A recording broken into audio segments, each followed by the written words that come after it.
আরবি তোমার হাতে কি বলো? পাঙ্গাস মাছ আর হলো যে কই মাছ। পাঙ্গাস মাছ আর কই মাছ। আর তোমার প্রিয় কি কোনটা তাই বলো? দুইটাই। দুইটাই প্রিয়। হ্যাঁ, বেশি প্রিয় পাঙ্গাস। তারপরে হলো চিংড়ি, তারপরে জিয়াল, তারপরে কই। আচ্ছা, তাহলে আমরা জিয়াল মাছ কেন কিনলাম না বলো তো? কারণ জিয়াল মাছ হচ্ছে, পাঙ্গাস মাছ কিনছি, কই মাছ কিনছি, জিয়াল মাছ হচ্ছে ছোট। আর চিংড়ি মাছ তো পাইনি। চিংড়ি মাছ পাইলে তাহলে কি করতাম বলো? কি কিনতাম? তা আসো, তাইলে আমরা হচ্ছে আজকে পাঙ্গাস কিনছি, আর কি কিনছি? কই। তাইলে আমরা হচ্ছে আবার যখন আসবো আমি, তখন হচ্ছে কি কিনবো বলো তো?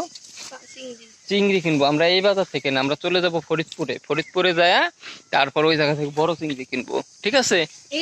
তারপরে তারপরে কি সবাই মিলে খাবো, ওকে? তাহলে দেখো, তোমার মাছটা দেখাই দাও তো, তুমি কি মাছ কিনছো? আচ্ছা, এটা হলো কই, আর এটা হচ্ছে পাঙ্গা। তাইলে আমরা হয়ে যাবো এগুলা খায়া চাঙ্গা। হ্যাঁ, ওকে।